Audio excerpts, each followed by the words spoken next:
j'ai regardé mes tiroirs et je me suis rendu compte qu'ils étaient remplis d'objets spirituels.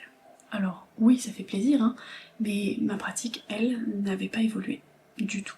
Et j'ai compris un truc, c'est qu'on peut consommer la spiritualité sans jamais vraiment la vivre. Aujourd'hui, je vais te désinfluencer, je vais te parler de ces choses que j'ai achetées ou que je vois certaines personnes acheter en spiritualité et que je déconseille fortement, très fortement. Je vais pas me faire des copains là, mais je vais nuancer mon propos. Je vais parler en tout premier des box spirituelles. Oui, je sais. Attendez, ne me tapez pas dessus. J'en ai acheté à foison, j'en ai testé à foison. J'ai souvent adoré, très souvent. Je m'explique, encore une fois, je m'explique. Je ne parle pas ici des coffrets que tu achètes ponctuellement avec parfois des intentions qui sont pensées pour un besoin précis. Je parle des abonnements. Celles où tu reçois tous les mois des objets dont tu n'as pas forcément besoin et que tu n'utilises parfois pas du tout, ou parfois une fois et après c'est tout. L'idée de base, elle est top. T'aider à pratiquer régulièrement, à découvrir, à ritualiser, sauf que dans la réalité, il faut voir si vous utilisez ce que vous avez dans votre box ou pas. Et si c'est rentabilisé dans le temps, c'est-à-dire si vous avez juste un rituel dans la box et que c'est pour une intention bien précise et que vous l'utilisez tout de suite et qu'après vous gardez en mémoire ce que ça a pu vous apporter, ce qui a fonctionné, pas fonctionné, là dans ce cas-là c'est utile. Mais dans la réalité, souvent tu ranges parfois les choses dans un tiroir, c'était un peu mon cas, et tu accumules les bougies, les pierres, les livres, les petits objets qui pourraient peut-être servir un jour.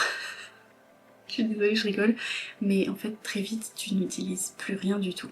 Et très vite tu te retrouves avec 4 petites poudres de protection, 3 bâtons d'encens de purification ou bâtons sauge ou je ne sais quoi, 8 bougies jaunes,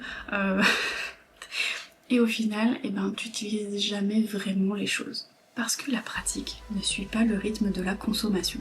Ce n'est pas parce que tu reçois tous les mois que tu vas forcément pratiquer tous les mois ou que tu vas avoir besoin de ce qu'il y a dans cette box-là ce mois-ci. Donc j'ai mis un peu de conscience dans mes dépenses et je vais faire plus attention à ça.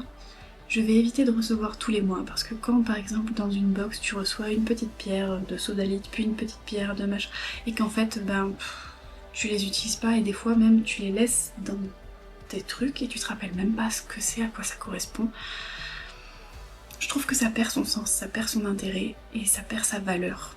Et je préfère les choses où j'ai une intention bien précise, une protection, amour, autre, et que j'ai vraiment besoin d'un déblocage, j'ai vraiment besoin de quelque chose bien précis par rapport à ma vie actuelle, et ah bah tiens, cette box là elle m'intéresse, je vais aller me l'acheter parce que là, j'ai pas le temps de faire les choses moi-même, là il y a tout dedans, je profite, je prends, et je fais le rituel qui m'est proposé, et au moins je suis tranquille, et puis s'il y a une pierre dedans, tant mieux, je la porterai tous les jours pendant 2 semaines, mais au moins, il y a un but, il y a un sens.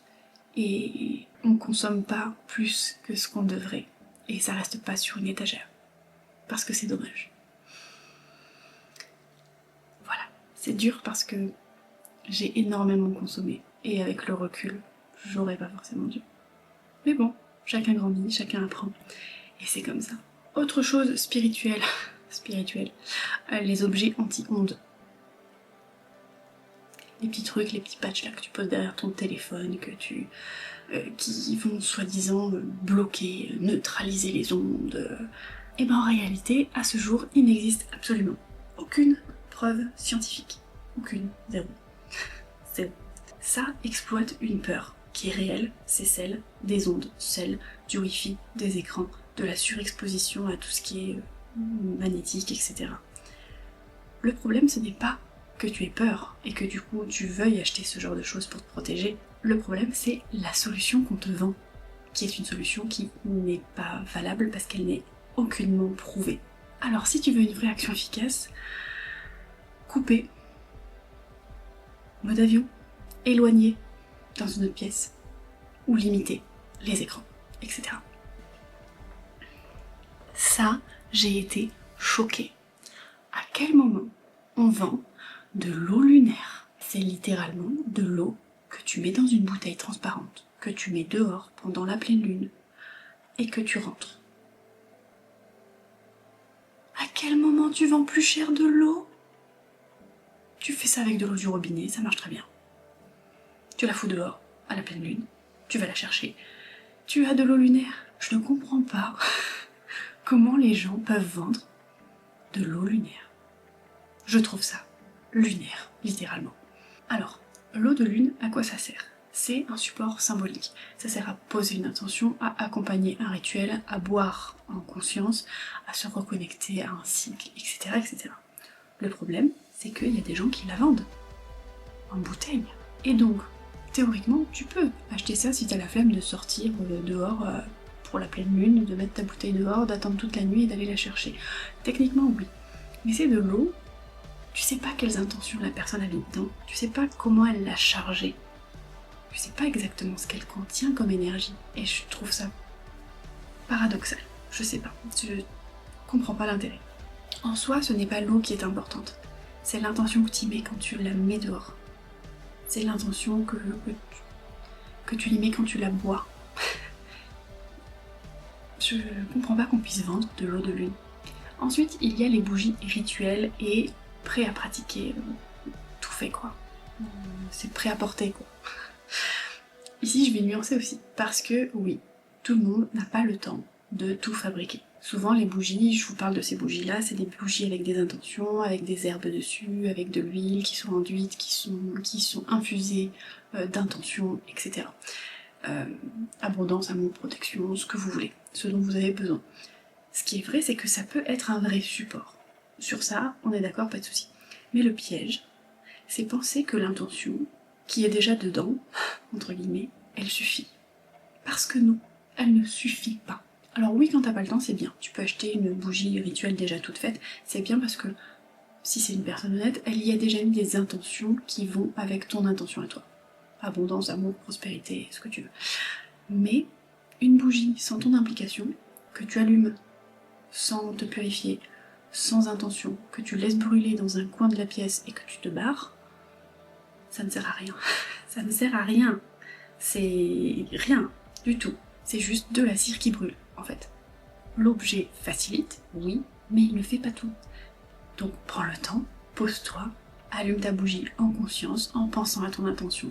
Reste dessus, médite un moment, et quand tu sens que l'intention est suffisamment imprégnée, j'ai envie de dire, là tu peux la laisser brûler. Je te dis pas de rester 1 heure comme ça devant ta bougie, quoique tu pourrais rester méditer jusqu'à ce qu'elle soit finie, tu pourrais analyser les mouvements de la flamme si tu le souhaites, mais s'il te plaît, ne prends pas une bougie que juste tu allumes comme ça et que...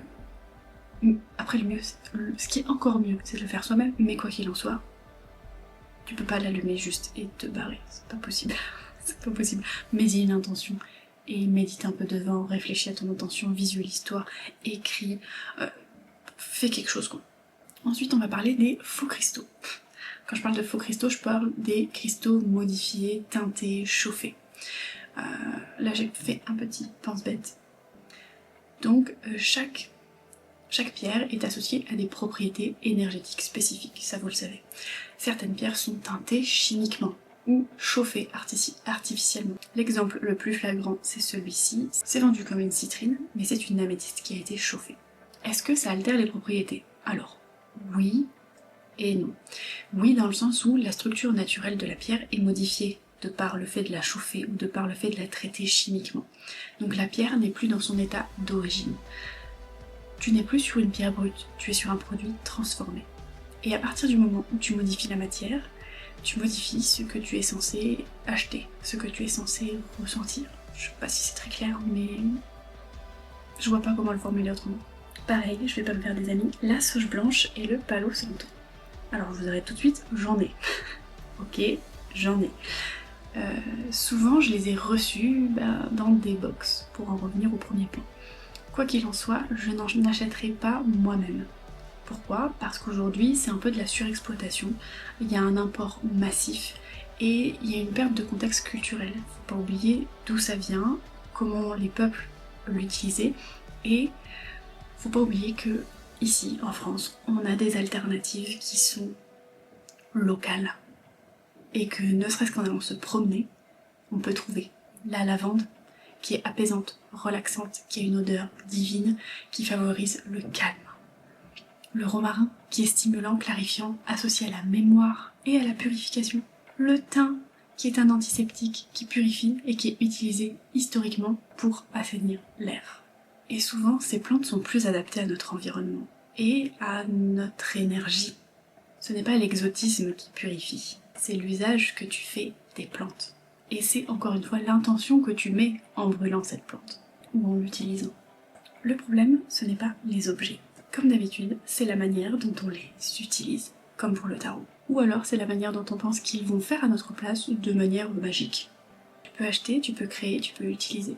Mais si tu ne mets pas de conscience dedans, si tu ne mets pas d'intention, ça reste un objet comme un autre. Si cette vidéo t'a plu, petit like, petit commentaire. Mets-moi un petit commentaire pour me dire quel objet tu trouves inutile en spiritualité et quel objet tu trouves au contraire hyper important. Ah oui, petit bonus, les bouteilles là, avec une pierre à l'intérieur. Alors, oui, techniquement ça charge votre eau, mais il faut penser déjà à purifier la pierre. Et puis comment tu la nettoies cette bouteille? Tu m'expliques? Je trouve pas ça hygiénique du tout. J'ai jamais compris. Jamais compris. Je ne sais pas. Que tu mettes du charbon dans ton eau, parce que moi je le fais, pour purifier. Là oui, parce que ça purifie réellement l'eau, parce que voilà, il y a tu sens qu'elle a plus le même goût. Mais là avec une pierre. Alors j'ai pas essayé, vous me direz, mais puis c'est pas hygiénique cette espèce de grosse pierre là au milieu. Je sais pas. Dites-moi ce que vous en pensez. Dites-moi en commentaire un objet que vous trouvez inutile en spiritualité et au contraire l'objet duquel vous ne pouvez plus vous passer en spiritualité. Et puis je vous fais des bisous et je vous dis à la prochaine. Ciao.